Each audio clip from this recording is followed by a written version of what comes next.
Hello and welcome to the Lazy Bettor Guides first video look at the 2023 Kentucky Derby. I'm Roger LeBlanc, author of The Lazy Bettor's Guide to the Kentucky Derby. That was published in 2013, and we've put out a Kentucky Derby preview every year since then. So we've been doing this for 9 years. This is year number 10.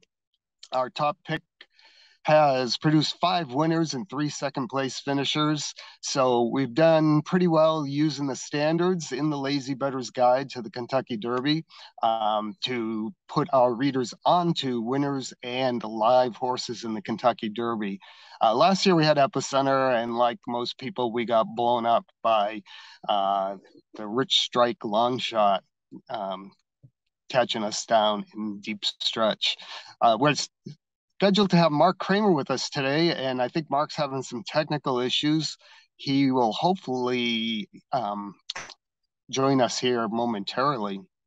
Until then, there's certainly a lot to talk about, so I'll get it started here. The book, The Lazy Bettor's Guide to the Kentucky Derby, has 3 different standards: a gold standard for horses who hit certain pace and final times in mile and an eighth prep races. The silver standard is for horses who do it in a mile and a 16th race. And then when have none of those, which happens occasionally, we use a 4 furlong method where we rate horses based on their opening 4 furlongs. Because what I found in doing research for the book was that speed rules in the Kentucky Derby, even at a mile and a quarter.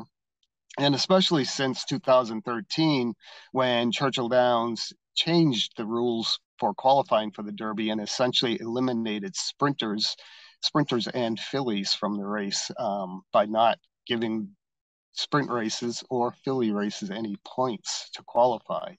So, not surprisingly, had a great deal of success focusing on speed in the last 9 years. So year 10, the question here, are we going to end up at 50% winners or 60%? Either way, we'll take it. And looking at the pace scenario for this year's Derby, it's a little murky. Last year, a Japanese horse named Summer's Tomorrow ran in the United Arab Emirates Derby.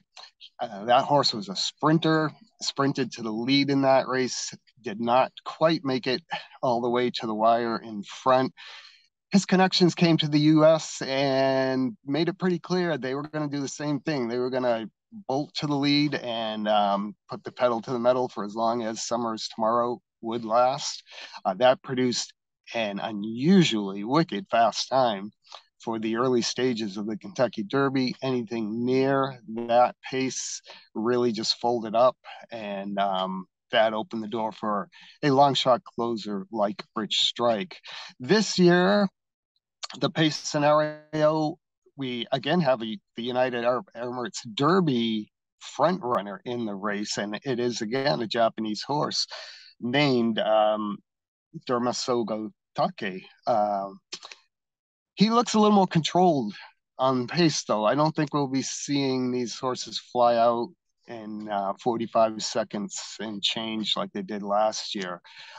In fact, Dermasogo Take is not a habitual front runner. It tends to press the pace or come from off the pace in his victories in Japan. Seized the lead, took advantage of an opportunity to take the lead out of the inside post in the UAE Derby. Whether he'll do that again, we don't know. But one thing that might help clarify, so other than Summer is Tomorrow last year, the other front runners in the Derby were Messier, which was formerly trained by Bob Baffert. He had a 4 furlong split of 46.4 as his fastest 4 furlong time in a 2-turn race. Classic Causeway, also 46.4. Cyber Knight, 46.4. So those were your speed horses going into the Derby. Those are the horses most likely to challenge for the lead, and for the most part, they were there in the front tier of horses. Compare that to this year, and again, you have Dermasogo Take. You don't know exactly what the fractions are there. And behind him or with him in the front, you have Reincarnate, who ran a 45 and 2/5 seconds in the Sham Stakes, 1 mile stakes race at Santa Anita. That's a really fast opening 4 furlong, but again, it was for a 1 mile race, which tend to go a little bit faster. Then behind him there you have Verifying, who ran a 46.2 at Oaklawn in the slot. So you have two horses who actually have faster 4 furlong splits than the American runners last year. Both of them, both Reincarnate and Verifying, do their best work on or near the lead.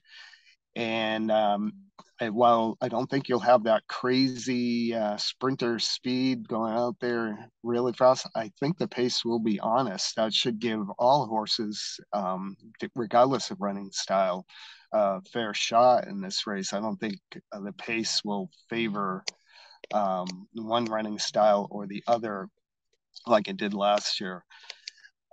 So the question then becomes, can any of these front runners sustain a fast pace? Can they run a true grade 1 level pace to the 6 furlong marker and still hold on in the stretch? That's an important question because all of the top horses this year are late closers, and they've done it quite impressively.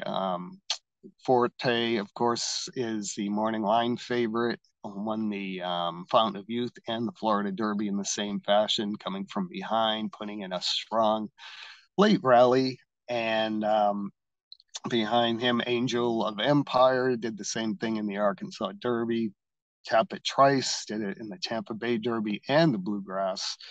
So you have all of these horses making late moves. Practical Move in the Santa Anita Derby sat a little closer to the pace than these others, but did not finish as strongly. So it is kind of wide open. And I was hoping to get Mark's view of the Japanese horses. There are two in the race. There is the previously mentioned Derma Sogatake, and then Continuar, who also ran in the UAE Derby and finished third. Continuar doesn't have quite as impressive a resume as his Japanese counterpart, but his trainer does.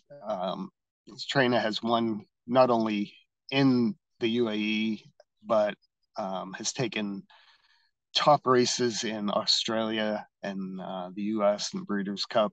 So he will be very well prepared. And if he likes the surface better or gets a better trip, or certainly is a contender in Kentucky Derby. We'll be putting out a Kentucky Derby preview next week. You can get that for free if you sign up for our Racetrack Super Scout service. It's a pretty inexpensive service. We put out a report on Friday and Saturday. We look at 2 racetracks on each of those days. We identify the most vulnerable favorites at those 2 tracks and suggest picks against them. I've been doing very well this year with the Racetrack Super Scout service, hitting somewhere around 50% winners.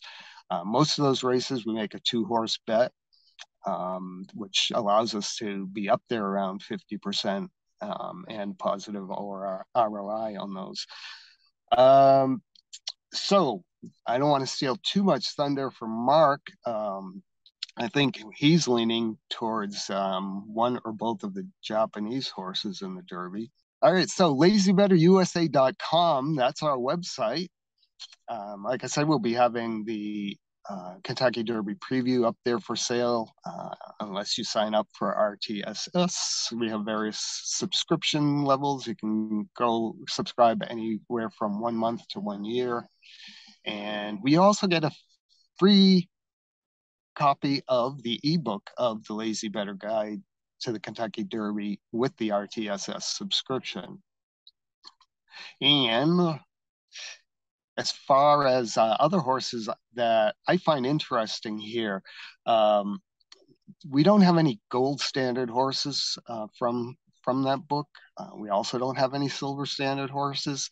So kind of reaching the Japanese horses might qualify if we had fractional times for that UAE Derby. It would clarify whether they qualify for the two highest standards in the book.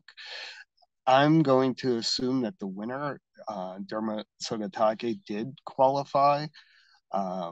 Then there are other questions about him that I was going to raise with Mark.